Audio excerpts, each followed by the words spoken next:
오늘 요한복음 1장 1절 14절을 중심으로 왜 중보자는 참 하나님이고 참 사람이어야 하는가, 신앙고백서 8장 2항과 7항의 내용을 함께 살펴보도록 하겠습니다.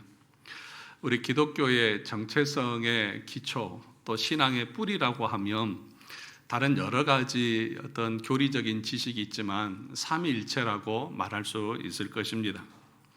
삼위일체는 기독교 신앙 전체를 떠받치는 기초와도 같고 구원의 신비를 여는 열쇠와도 같습니다. 성경 전체적인 내용과 흐름을 볼 때 삼위일체 교리를 바르게 아는 것은 그래서 무엇보다도 중요합니다. 성경이 증언하는 인류 구원의 역사는 삼위일체 하나님의 주권적 협력 사역이기 때문입니다. 성부 하나님의 영원한 작정과 창조, 그리고 성자 하나님의 성육신과 십자가 대속, 그리고 성령 하나님의 효력 있는 소명과 성화의 사역을 떠나서는 구원의 진리를 말할 수가 없는 것입니다. 그래서 우리의 구원은 삼위일체의 협력 사역이다, 그렇게 말합니다. 그러므로 이 삼위일체 교리를 아는 것은 우리 구원이 어떻게 이루어지는지를 아는 것과 같습니다. 그래서 이 성경적 진리의 필요성은 교회사 속에서 우리의 어떤 신앙 고백서나 또는 문서들을 통해서도 분명하게 증거되고 있습니다. 우리가 예배 시간에 처음 고백하는 것이 무엇입니까? 사도신경입니다. 그 사도신경의 구조 자체가 삼위일체적으로 구조가 되어져 있습니다. 처음에 뭐죠? 전능하사 천지를 만드신 하나님 아버지를 내가 믿사오며, 또 성자께서 오신 것을, 그리고 성령께서 우리를 구원으로 적용하신 내용들을 신앙 고백서가 가르쳐주고 있는 것입니다. 사도신경은 고백의 조항들을 무작위로 나열하지 않습니다. 성부 하나님부터 또 성자 예수 그리스도, 그리고 성도를 교통하게 하는 성령 하나님에 대한 고백은 삼위일체를 구조로 해서 기록되어지고 있다는 것을 기억해야 합니다. 뿐만 아니라 우리가 수요일 날 배우는 종교개혁 신학의 정수를 담고 있는 칼빈의 기독교 강요 역시 삼위일체의 틀을 그대로 계승하고 있습니다. 기독교 강요가 몇 권으로 되어져 있다고요? 4권으로 되어져 있습니다. 첫째 1권은 창조주 하나님에 대해서 기록하고 있고, 2권에서는 구속주 하나님 예수 그리스도에 대해서 말하고 있고, 3권은 성령 하나님에 대해서 말하고 있습니다. 그리고 4권에 가서 교회론에 대해서 말하고 있습니다.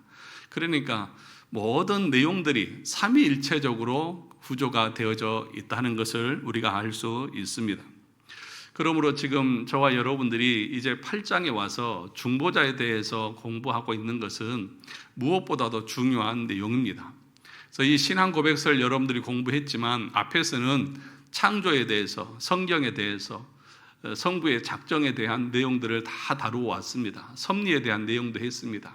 또 인간이 하나님 앞에 지은 죄에 대해서, 또 하나님께서 우리 인간과 맺으신 행위 언약과 은혜 언약에 대해서 계속해서 이런 내용들을 우리가 함께 살펴보면서 8장에 와서는 뭐에 대해서 얘기하고 있습니까? 중보자에 대해서 얘기하고 있습니다. 중보자는 제2위인 성자 예수 그리스도에 대해서 가르쳐주고 있는 것입니다. 그래서 지난 주간에 우리가 뭐에 대해서 배웠습니까? 영원 전에 아버지께서 제2위 성자 예수 그리스도를 중보자로 선택하기를 기뻐하셨다, 그렇게 우리가 함께 말씀을 나누었습니다. 그러면 오늘은 이 성자 예수 그리스도 중보자께서 어떤 분이시냐라고 하는 것을 우리에게 가르쳐 줍니다. 아마도 이런 내용들을 처음 들어보는 분도 계실 것이고, 어떤 분들은 굳이 우리가 이런 걸 공부해야 합니까? 이런 거 모른다고 우리가 구원 못 받습니까? 라고 하는 반문을 하는 사람도 있을 수 있을 것입니다. 그러나 우리가 배우고 있는 웨스트민스터 신앙 고백서는 이것이 교리의 표준이다, 이것이 성경의 교훈한 가르침이다 라고 우리에게 말하면서 이것을 우리가 분명히 알아야 함을 우리에게 말하고 있는 것입니다. 그러므로 여러분, 우리가 이런 내용들을 정확하게 다 모른다고 해서 구원을 받지 못하는 것은 아닙니다. 구원받는 믿음이라고 하는 것은 딱 세 가지입니다. 우리가 하이델베르크 요리문화 2문에서 말하고 있는 것처럼 우리가 알아야 될 것이 무엇입니까? 구원 얻기 위해서 우리가 알아야 될 것이 무엇입니까? 라고 말할 때에 세 가지를 말했습니다. 첫째가 뭐예요? 첫째가 뭐예요? 첫째가 뭐냐고요? 묻잖아요. 왜 대답들을 안 하십니까? 하이델베르크 다 공부하셨잖아요. 첫째가 뭐예요? 우리가 얼마나 비참한 존재인가를 아는 것이다. 우리 존재가 하나님 앞에서 얼마나 비참한 존재인가를 아는 것이 구원의 시작이다. 그래서 율법을 말합니다. 그래서 율법 앞에서 우리가 의롭다함을 받을 육체가 있어요, 없어요? 없다. 우리 존재의 비참함이 얼마나 큰지, 그래서 나에게는 하나도 소망이 없다는 것을 깨닫는 것, 그것이 첫 번째 지식이다. 두 번째는 뭐예요? 그러면 이 비참함에서 어떻게 구원을 얻는지를 아는 것이 지식이다. 그걸 어떻게 우리가 구원을 얻을 수 있습니까? 예수 그리스도를 믿음으로요. 그 예수 그리스도를 믿는다고 말할 때 그 믿음의 의미가 무엇인지, 그리고 그 예수 그리스도가 누구이신지, 그것에 대해서 지금 우리는 공부하고 있는 것입니다. 그래서 세 번째가 뭐예요? 그 구원에 대한 감사, 그 열매를 아는 것, 그 성화의 삶을 살아가는 것, 이 세 가지가 뭐예요? 나는 하나님 앞에 죄인이고 내 의로는 내가 구원받을 수 없음을 알고, 그리고 예수 그리스도께서 십자가에서 나를 대속해서 죽으시고 율법 아래 나셔서 그 율법의 의를 다 이루심으로 내가 믿음이라고 하는 선물로 그 의를 전가받아서 하나님 앞에서 구원받습니다. 이것만 여러분들이 믿고 확신하면 구원에 이를 수 있습니다. 그럼 굳이 왜 이런 내용도 우리가 공부해야 합니까? 왜냐하면 이것이 여러분들의 신앙의 건강을 지켜주는 것이고, 이단의 그 잘못된 교리에서 여러분의 영혼을 지켜줄 뿐만 아니라, 여러분 그냥 예수 믿으면 구원받습니다, 이것과 우리가 이 내용들을 깊이 알고 나서 어떻게 어떤 과정을 통해서 아는 것과는 하늘과 땅 차이인 것이죠. 여러분 지난주도 말씀을 드렸듯이 우리 예수님께서는 자신이 중보자로서 십자가에서 죽으시는 것에 대해서 억지로 지셨습니까? 아닙니다.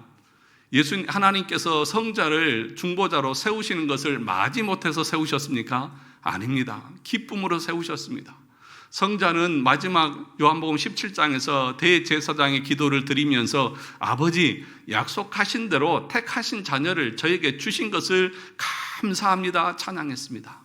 우리를 위해서 십자가에서 대속하신 그 은혜에 그 죽음에 대해서 기쁨으로 감당하셨습니다. 나를 얼마나 사랑하시는 분이신지 그 자비하심을 우리가 아는 것이죠. 그것이 깊어지면 깊어질수록 하나님을 향한 우리의 마음이 더욱더 뜨거워질 것이고, 하나님을 향한 헌신과 하나님을 향한 그 충성도 기쁨으로 감당할 수 있게 될 것입니다.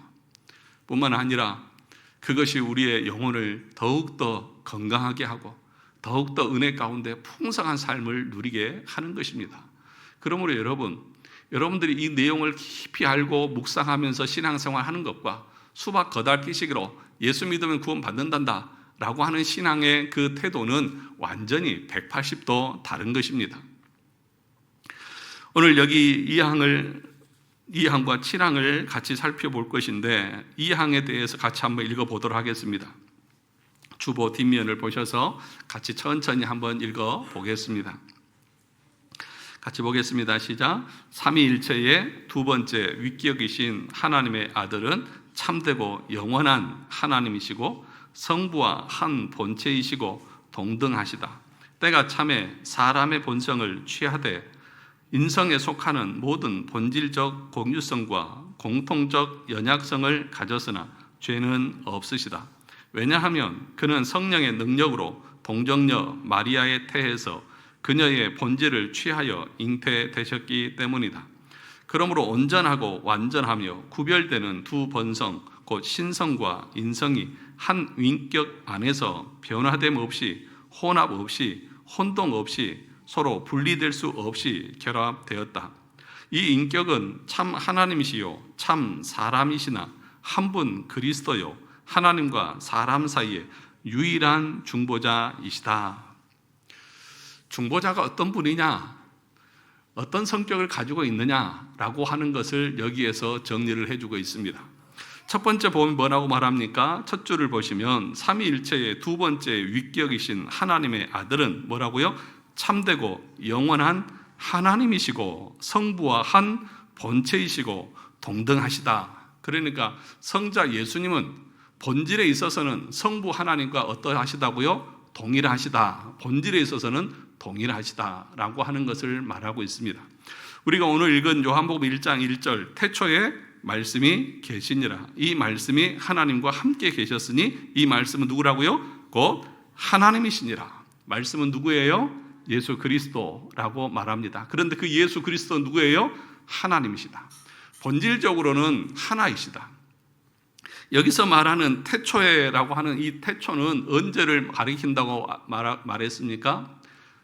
창세기 1장 1절에 태초에 하나님이 천지를 창조하시니라 그 태초입니까? 아닙니다. 그 이전 영원을 말하는 것입니다. 세상의 모든 만물이 창조되기 전에 삼위 하나님은 존재하셨다고 하는 것들을 말합니다. 그래서 성자 예수님은 본질에 있어서는 동일하시다. 성부 하나님과 동일하시다라고 하는 것을 우리에게 가르쳐주고 있는 것입니다.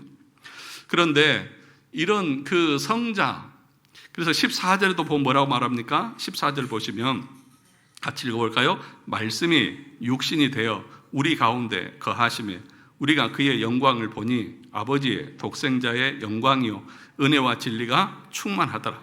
1절에서는 말씀이 누구라고 했습니까? 하나님이시니라. 그런데 말씀이 무엇이 되었어요? 육신이 되었습니다. 그래서 신성을 가지신 그 하나님께서 인성을 취하시고 중보자로 이 땅에 오셨다는 사실을 성경은 분명하게 우리에게 교훈합니다. 그런데 기독교 역사에서 보면 이단들 중에 성자 예수님이 본질에 있어서 아버지와 동일하다고 하는 것을 부정하는 이단들이 나타납니다. 그게 아리우스라고 하는 사람이 주장한 것이죠. 그래서 성자는 가장 위대한 창조물이다 라고 그렇게 가르칩니다.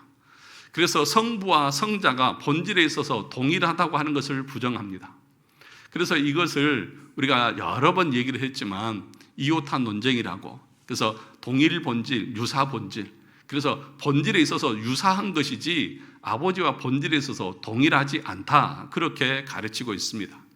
그러면 예수님께서 본질에 있어서 하나님이 아니시라고 하면 그분은 우리의 구원자, 우리의 중보자가 될 수 있습니까? 없습니까? 없습니다. 그래서 그 가르침을 이단으로 규정하고 있는 것입니다. 뿐만 아니라 뭐라고 말합니까? 하이델베르크 요리문답 17문에 보면 이렇게 말합니다. 이 필연성을 이렇게 가르칩니다.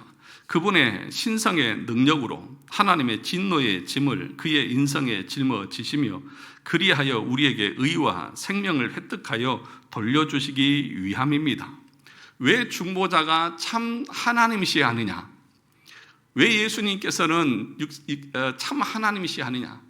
그것은 왜 그렇습니까? 여기 보니까 하나님의 진노의 짐을 그의 인성에 짊어지시며 그리하여 우리에게 의와 생명을 획득하여 돌려주시기 위함이다, 그렇게 말합니다. 우리 인간이 죄를 지은 것은 누구에게 죄를 지은 것입니까? 사람에게 죄를 지은 것입니까? 아닙니다. 하나님에게 죄를 지었습니다. 그리고 우리 피조물이 하나님, 그 영원하신 하나님의 그 진노, 그 심판을 피조물인 우리 인간이 감당할 수 있을까요? 없을까요? 없습니다. 그래서 그분은 하나님이시야 합니다. 왜냐? 우리 인간은 그 하나님의 진노를 감당할 수가 없습니다. 그래서 그분은 하나님이시야 합니다. 뿐만 아니라 우리가 지은 죄는 하나님을 대해서 지은 죄입니다. 그러니까 그 대상이 영원하신 분에게 죄를 지은 겁니다. 그래서 그 죄도 영원합니다. 이해되십니까? 그 죄를 지은 대상이 누구냐에 따라서 그 죄의 크기도 달라진다는 거예요. 피조물에게 죄를 지은 것이 아닙니다. 영원하신 하나님에게 죄를 지었기 때문에 그 죄는 영원합니다. 그러므로 그 죄를 누가 감당해야 되느냐? 참 하나님이신 신이신 분이 감당해야만 그것이 영원한 속죄를 이루게 된다는 것입니다. 그래서 중보자는 참 하나님이셔야 된다. 그래서 이 항에서 뭐라고 말한다고요? 하나님의 아들은 참되고 영원한 하나님이시고 성부와 한 본체이시고 동등하다, 그렇게 말하고 있는 것입니다. 이 하나님이 인성을 입으셨습니다. 그 다음 줄을 보시면 뭐라고 말합니까? 때가 참에 사람의 본성을 취하시되 인성에 속하는 모든 본질적 고유성과 공통적 연약성을 가졌으나 뭐가 없으시다? 죄는 없으시다 라고 말합니다. 그 하나님이 중보자로서의 역할을 감당하기 위해서는 참 인간이어야 한다, 그렇게 가르칩니다. 왜 참 인간이어야 할까요? 그냥 하나님이 자기가 다 대신 갚으면 되지 왜 굳이 인간의 몸을 입고 오셔야 하느냐 하는 것이죠. 그리고 왜 죄는 없으셔야 하느냐 하는 것이죠. 여러분, 예수님께서는 육신을 분명하게 입고 오셨습니다. 그러니까 인간의 모든 본질, 특성, 고유성을 다 가지고 계시는 100% 인간이라고 말합니다. 그런데 기독교 역사에서 보면 이 예수님의 인성, 예수님이 육신을 입고 오신 것을 부정하는 이단들이 계속해서 나타납니다. 그래서 가현설이라고 하는 것이 있습니다. 그냥 그렇게 보였을 뿐이다, 실제로 임한 것이 아니다, 그렇게 말하는 사람이 있습니다. 환영이고 가짜 육체라는 것입니다. 그런데 하이델베르크 요리문답 16문에 보면 이렇게 말합니다. 하나님의 공의는 죄 지은 인간 본성이 죄값을 치르기를 요구하기 때문이다. 왜 사람이 되셔야 합니까? 사람이 지은 죄는 누가 감당해야 된다고요? 사람이 감당해야 되기 때문에. 첫 번째 이 첫 번째 사람인 아담이 하나님 앞에서 죄를 지었습니다. 그래서 두 번째 아담으로 예수 그리스도께서 오셨습니다. 그런데 그분은 어떻게 오셔야 했습니까? 인간의 몸을 입고 오셔야 했습니다. 왜요? 인간이 지은 죄는 누가 감당해야 된다고요? 인간이요. 천사가 감당할 수도 없고 다른 피조물이 대신 감당할 수도 없습니다. 반드시 인간이 감당해야 합니다. 그래서 중보자는 참 하나님이시고 참 사람이어야 된다, 그렇게 가르치는 것입니다. 그래서 이 두 가지 조건 중에 하나라도 부정된다, 하나라도 일치하지 않는다, 그러면 그분은 중보자로서의 자격을 갖출 수가 없는 것입니다. 히브리서 4장 15절에 보면 우리에게 있는 대제사장은 우리의 연약함을 동정하지 못하실 리가 아니요 모든 일에 우리와 똑같이 시험을 받으시니로되 죄는 없으시니라. 뭐가 없다고요? 죄는 없습니다. 만약에 예수님께서 남녀간의 그 본성을 통해서 태어나셨다고 하면 그분은 원죄를 가지고 태어나셔서 자신의 죄 때문에 죽은 것이지 누구의 죄를 대속하기 위해서 죽을 수가 없습니다. 그래서 동정녀 탄생을 주장하는 것입니다. 그러므로 동정녀 탄생을 인정하지 않는 것은 어떤 얘기가 됩니까? 예수님도 죄인이다, 이렇게 말하게 되고 그분의 죽음은 단지 도덕적으로 윤리적으로 우리보다 조금 더 나은 삶을 살다 죽은 것에 불과한 것이지 우리의 대속자가 될 수 없다고 말하게 되는 것입니다.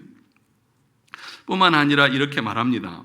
다시 거기를 계속해서 읽어보면 세 번째 줄에 보면 왜냐하면 그는 성령의 능력으로 동정녀 마리아에 태해서 그녀의 본질을 취하여 잉태되셨기 때문이다. 왜 죄가 없어요? 동정녀의 성령의 능력으로. 그러므로 온전하고 완전하며 구별되는 두 본성, 여기 이제 두 본성이 나옵니다.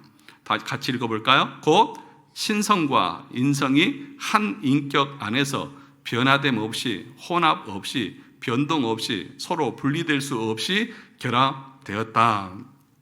이것을 가리켜서 위격적 연합이라고 말합니다. 그래서 예수님에게는 참 하나님 그리고 참 인간이 둘이 이 인성과 신성이 위격적으로 연합되어져 있다. 근데 어떻게 연합되어져 있는지는 몰라요. 그러니까 인격은 하나인데 신성과 인성 두 가지 성품을 가지고 존재하신다, 그렇게 말하고 있는 것입니다. 그러면서 이 인격적 연합이 어떻게 되어져 있다고 말합니까? 거기 다시 한번 보시면 한 인격 안에서 변화가 있어요, 없어요? 없다. 혼합되는 것이 있어요, 없어요? 없다. 혼동이 됩니까, 안 됩니까? 없다. 서로 분리될 수 있어요, 없어요? 없다. 왜 이런 얘기를 하고 있을까? 이거는 이제 이 451년에 칼케톤 종교회의에서 예수님의 이성 1인격에 대한 교리를 이 확정한 것을 그대로 받은 것이거든요. 그것이 무엇입니까? 그 당시 사람들은 이 예수님께서 신성과 인성이 어떻게 연합되어졌는지를 설명하면서 이렇게 얘기했습니다. 이 아폴리나리우스라고 하는 이단은 뭐라고 말했냐면 예수님의 신성에 인성이 흡수되어졌다. 예를 들어서 예수님의 인성은 없다. 그렇게 주장을 한 거예요. 그러니까 이 신성만 있고 인성은 없다. 그런 식으로 주장을 하고 있는 것입니다. 그런데 여기서는 뭐라고 말합니까? 인성과 신성이 한 인격 안에서 구별돼서 존재한다. 그래서 그것은 잘못되어졌다고 하는 것들을 말합니다.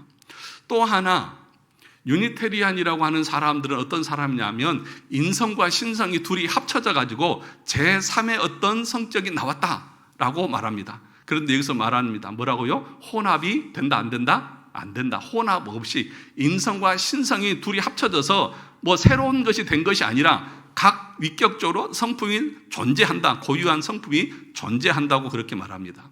또 네스토리우스라고 하는 이단은 어떻게 말했냐면 이것을 좀 더 잘 지키기 위해서 두 개의 인격이라고 말했습니다. 신성의 인격이 또 있고 인성의 인격이 두 개가 따로따로 있다. 그러니까 인성과 신성이 둘이 있는 것이 아니라 인격도 따로따로 존재한다. 그런 식으로 나누어 버렸습니다. 그래서 뭐라고 말합니까? 분리됨 없이 라고 그렇게 가르치고 있는 것입니다. 사랑하는 성도 여러분, 이런 것들을 왜 가르치느냐? 이렇게 이단들이 주장하는 대로 중보자를 이해하게 되면 그분은 우리의 구원자가 될 수 없기 때문에 그렇습니다. 그런데 그것을 우리는 몰라요. 이걸 왜 알아야 되는지도 모르고. 사랑하는 성도 여러분, 왜 참 하나님이시고 참 사람이어야 합니까? 인간의 죄는 인간이 감당해야 하기 때문입니다. 그러나 죄가 있으면 됩니까? 안 됩니까? 안 됩니다. 죄가 있다고 하면 자기 죄로 죽었을 뿐 인류의 대속자는 될 수가 없는 것입니다. 뿐만 아니라 참 하나님이셔야 합니다. 하나님의 진노와 심판을 인간은 감당할 수 없기 때문이고 우리가 지은 죄는 하나님을 향한 지은 죄이기에 그 죄의 그 효력도 무한하고 영원한 죄입니다. 그러므로 참되신 하나님께서 우리 대신 감당해야 그 진노를 감당할 수 있고 그 대속도 영원한 효력을 발생하게 되는 것입니다. 히브리서 9장 12절에 보니까 염소와 송아지의 피로 하지 아니하고 오직 자기의 피로 영원한 속죄를 이루사 단번에 성소에 들어가셨느니라. 무슨 말입니까? 여기 보니까 오직 자기의 피로 영원한 속죄를 이루셨다. 그러니까 예수 그리스도께서 참 하나님이 아니시라고 하면 그분이 십자가에서 죽으셔서 피 흘리시는 것은 영원한 속죄가 될 수 없습니다. 그분이 참 하나님이시기에 그분이 죽으심은 영원한 속죄가 되는 것입니다. 그래서 여러분의 죄가 믿을 때에 예수 그리스도께서 내 죄를 위해서 십자가에서 죽으심을 믿을 때에 여러분의 죄는 영원히 속죄함을 받습니다. 여기서는 아멘이 나와야 하는 거예요. 그래서 여러분의 죄가 영원히 속죄함을 받은 이유가 어디에 있느냐? 내 어떤 행위나 공로에 있는 것이 아니에요. 예수 그리스도께서 참 하나님이시기에 그분이 우리가 하나님을 향해서 지은 죄를 영원하신 분이 영원히 속해 주셨기 때문에 우리의 죄가 더 이상 하나님 앞에서 정죄받지 않는 거예요. 이걸 아는 이유가 여기에 있습니다. 그러면 우리 마음이 어때요? 든든하고 편안하잖아요. 그분이 참 하나님이시야. 그렇죠? 그분은 참 하나님이시여. 영원하신 분이시여. 그래서 우리가 영원하신 분에게 지은 죄를 대신 감당해 주셨어. 그래서 내가 믿음으로 내 죄는 영원히 속죄함을 받았다. 거기에 근거가 있다는 거예요. 거기에. 예수님이 참 하나님이시라고 하는 거기에 근거에 내 죄가 영원히 속죄함을 받았다는 근거가 거기에 있다는 사실이에요.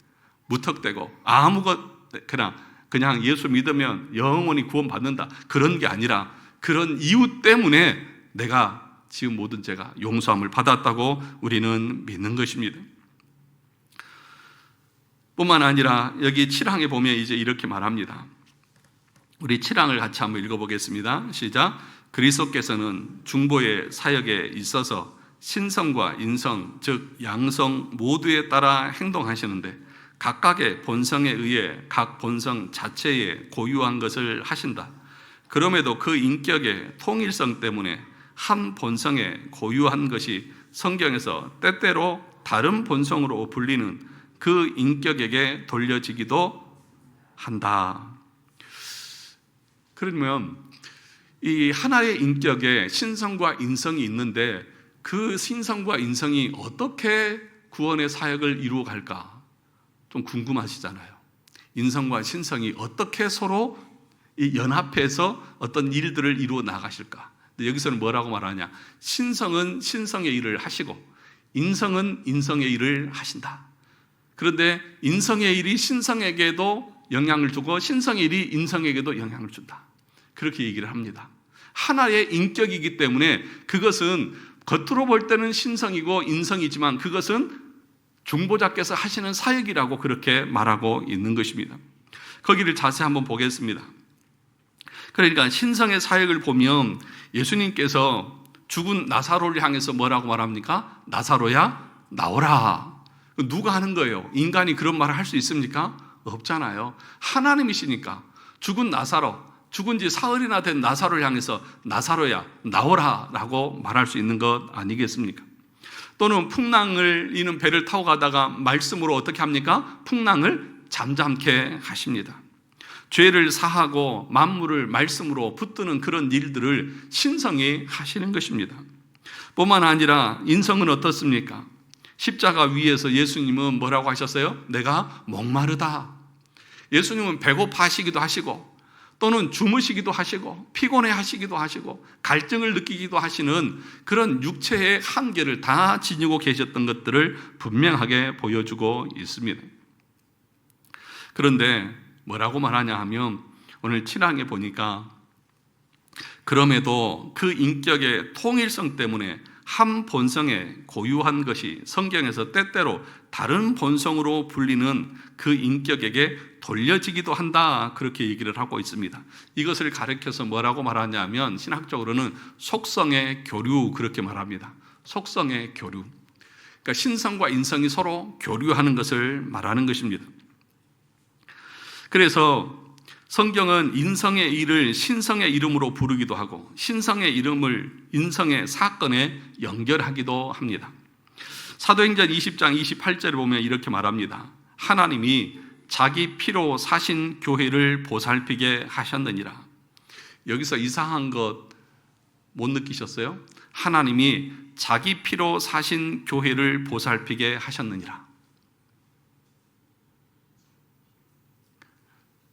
뭔가 말이 안 되는 내용이 있죠. 뭐예요? 자기 피. 하나님은 영이십니다. 하나님은 신이십니다. 그 하나님이 피를 흘릴 수 있어요, 없어요? 그런데 예수 그리스도께서 십자가에서 죽으신 것을 가리켜서 성경은 뭐라고 말합니까? 하나님이 자기 피로 교회를 사셨다, 그렇게 말합니다. 그러니까 피를 흘린 것은 뭐예요? 인성이에요. 근데 그 인성이라고 말하지 않고 뭐에 돌립니까? 그 피를 신성에게 돌리는 거예요. 그러니까 예수님께서 십자가에서 육신으로 피를 흘리신 것은 단지 육신으로 피를 흘린 것이 아니라 누가 죽으신 거예요? 하나님이 대신 우리를 위해서 죽으신 거예요. 아무도 감동을 안 하시고 눈만 껌뻑껌뻑 하시는데, 사랑하는 성도 여러분, 영이신 하나님께 무슨 피가 있습니까? 하나님은 영이시기에 피를 흘리실 수 없습니다. 피는 분명히 인간 예수님의 인성에 속한 것입니다. 그런데 성경은 그 피를 가리켜서 하나님의 피다, 그렇게 선포합니다. 하나님이 피를 흘리셨습니다. 불가능한 일을 행하셨습니다. 누구 때문에요? 저와 여러분들의 구원을 위해서 피를 흘리셨습니다. 왜 그렇습니까? 피 흘려 죽으신 그 인간 예수님이 곧 하나님의 아들이라는 위격이시기 때문입니다. 인성의 속성인 피를 신성의 이름인 하나님께 돌려 고백하고 있는 것입니다. 고린도전서 2장 8절에도 말합니다. 만일 알았더라면 영광의 주를 십자가에 못 박지 아니하였으리라. 누구를 십자가에 못 박았다고요? 영광의 주요. 영광의 주가 누구를 말하는 것입니까? 예수 그리스도요. 영광의 주 하나님이시라는 거예요. 그 하나님을 어디에 못 박았어요? 십자가에 못 박았다. 그러니까 인성과 신성이 동시에 위격적으로 연합되어져 있다는 것을 성경은 이런 식으로 지금 가르치고 있다는 것입니다. 하나님의 신성은 결코 죽을 수 없고 십자가에 못 박힐 수 없습니다. 못 박힌 것은 인성입니다. 그러나 성경은 인성이 당한 그 십자가의 고통과 죽음을 한 인격이신 영광의 주께 돌려서 고백하고 있다는 것입니다. 그러므로 예수님께서 십자가에서 흘리신 피는 분명히 인성의 육체에서 흘린 피지만 위격적으로 연합되어 있기에 그 피는 성자 예수님 참 하나님의 피입니다. 그러므로 그분의 피가 우리의 죄를 영원히 속죄한다, 그렇게 가르치는 것입니다. 그러니까 여러분, 히브리서에서 속죄를 통해서 영원히 우리를 속죄했다, 그 말의 의미를 이런 속성의 교류 또는 이성 일인격의 그 내용을 통해서 우리는 해석할 수 있고 이해할 수 있고 더 자세하게 알 수가 있는 것입니다. 사랑하는 성도 여러분, 예수님께서 육신을 입고 십자가에서 죽으셔서 피를 흘리셨습니다. 그 분명히 육신입니다. 그런데 그 피는 하나님의 피고 영광의 주가 십자가에 달리셨다라고 그렇게 우리에게 가르칩니다. 비록 인성으로 피를 흘리셨지만 그 피는 하나님의 아들이라고 하는 전능한 인격에 흘리신 피였기에 무한한 대속의 가치를 가집니다. 그러므로 2000년 전 골고다 언덕에서 드려진 그 단 한 번의 제사가 영원부터 하나님이 택하신 모든 백성의 죄를 영원히 그리고 완전하게 속량하는 완벽한 효력을 가지는 그 이유가 바로 여기에 있는 것입니다. 그러므로 사랑하는 성도 여러분, 이 속성의 교류는 지루한 말장난이 아닙니다. 그것은 하나님의 피라는 경이로운 고백 안에 우리의 구원의 무한하고 영원한 가치가 담겨 있는 복음의 선포인 것입니다. 만약 십자가의 죽음이 단지 의로운 한 인간의 죽음에 불과했다면 온 인류의 무한한 죄책은 결코 씻을 수가 없었을 것입니다. 그러나 비록 인간의 몸으로 피 흘려 죽으셨지만 그 피는 전능하신 하나님의 아들의 흘리신 피였기에 온 우주를 죽어도 바꿀 수 없는 무한하고 완벽한 대속의 가치를 지니게 된 것입니다. 그러니까 생각을 해보세요. 예수님 우리의 중보자십니다. 하나님과 우리 인간 사이에 그 연결을 하고 있는 그 중간에 중보자입니다. 근데 중보자는 뭐 해야 된다고요? 참 하나님이시고 참 인간이어야 된다. 근데 참 인간이 아니든지 참 신이 아니게 되어지면 이 십자가에서 죽으시는 피 흘림과 속죄가 이루어질 수가 있습니까? 없습니다. 그러므로 이런 내용들이 중요한 것이고, 그래서 이런 교리들을 기독교 역사 2000년 동안 피를 흘려가면서 목숨을 내어가면서 이 교리를 지켰던 것입니다. 왜요? 이것이 무너지면 우리의 구원이 무너지기 때문에 그런 것입니다. 여러분, 그래서 누군가가 왜 예수님의 피가 우리의 모든 죄를 영원히 씻을 수 있습니까? 라고 물어보면 어떻게 대답해야 됩니까?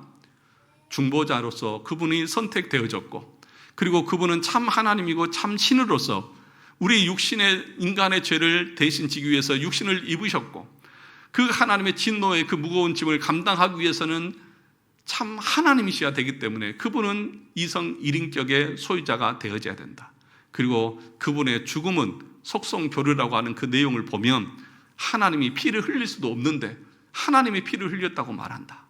예수 그리스도의 그 피 흘림은 하나님의 피 흘리심으로 그 피의 가치는 영원하고 무한하고, 그래서 우리의 모든 죄가 그 피로 다 용서함을 받았다고 우리가 말할 수가 있는 것입니다.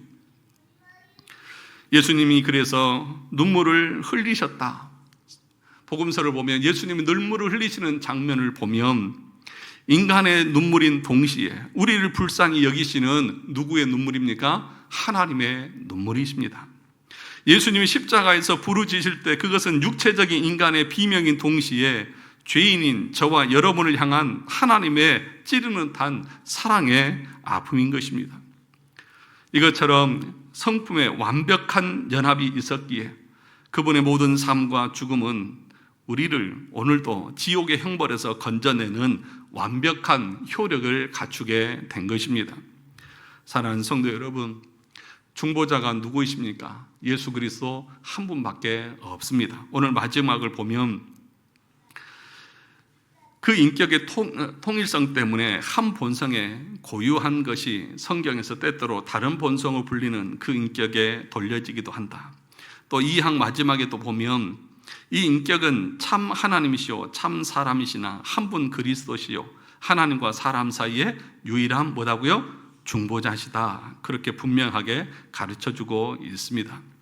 사랑하는 성도 여러분, 우리의 유일한 중보자는 예수 그리스도 한 분밖에 없습니다. 그분은 하나님의 영원한 작정 속에서 세우심을 입은 우리의 선지자고 제사장이고 왕이십니다. 지난주에 선지자, 제사장, 왕의 직분의 내용 우리가 살펴보았고, 또 그분은 신성과 인성이 한 인격 간에 변함 없이 혼합 없이 혼동 없이 서로 분리될 수 없이 결합되어졌다. 왜요? 혼동되면 안 되고, 왜 분리되면 안 되고, 왜 그렇습니까? 왜냐하면 그분이 그 존재를 고유하게 가지고 계셔야 우리의 중보자로서의 그 역할을 감당할 수 있기 때문에 그런 것입니다.